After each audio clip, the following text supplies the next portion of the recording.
Beaucoup l'ignorent et lui ne s'en doute sûrement pas, mais le renard est au cœur de nombreux débats.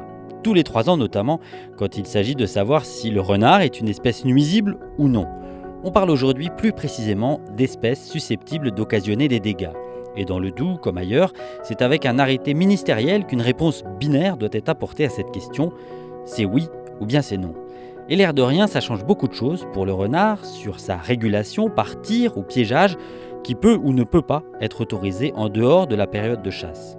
Pour prendre cette décision sont réunis autour de la table agriculteurs, chasseurs, naturalistes, chercheurs et représentants de l'administration. Pas facile évidemment de mettre tout le monde d'accord et pas facile de statuer sur cette question. Surtout que le renard occupe une place particulière dans l'imaginaire collectif et que sa densité est variable, mais en moyenne plutôt élevée dans le Doubs. Certains lui reconnaissent un intérêt en tant que prédateur de campagnols, ce petit rongeur qui peut faire des grands dégâts dans les prairies du secteur. Certains, à l'inverse, lui reprochent d'être toujours un voleur de volailles et de décimer des espèces sauvages comme les lièvres ou les oiseaux.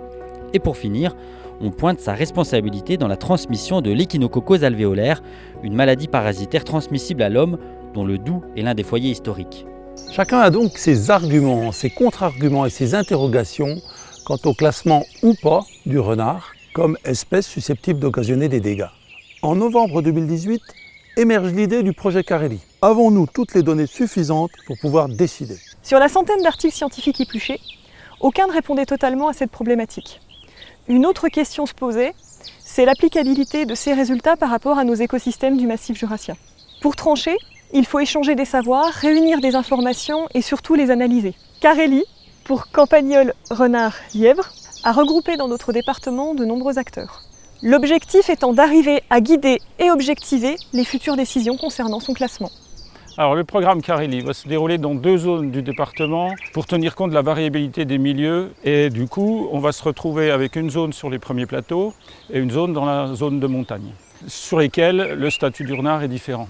Un premier secteur où le renard sera chassé et piégé et puis un deuxième secteur où là au contraire il ne sera ni chassé ni piégé. De fait il sera intégralement protégé sur ces 2 secteurs. Et c'est cette différence de statut que le programme Carelli tient à comparer. Et pour cela, un certain nombre de paramètres seront mesurés dans ces différents secteurs.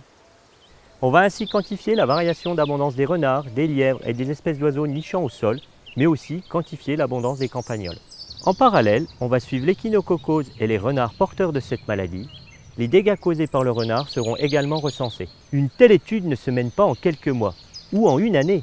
C'est sur le long terme que le dispositif Carelli a pour but d'exister, au moins 10 ans, afin de couvrir un cycle démographique de campagnols. Toutes ces opérations feront l'objet d'un suivi sociologique. Il s'agira de s'intéresser à la controverse portant sur le statut du renard et de suivre la dynamique du collectif qui conduit cette étude. Il s'agit donc de se saisir d'une occasion pour forger de nouvelles méthodes d'aide à la décision. Par exemple, créer un modèle d'approche socio-écologique qui pourrait être repris pour d'autres espèces ou dans d'autres espaces. Donc l'idée est de travailler sur des bases scientifiques, c'est-à-dire des questions et des protocoles rationnels qui sont co-construits par toutes les parties prenantes.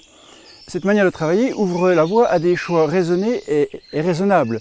Par exemple, de gestion des espèces, si nécessaire, pas obligatoirement, et donc de protection de la biodiversité dans son ensemble.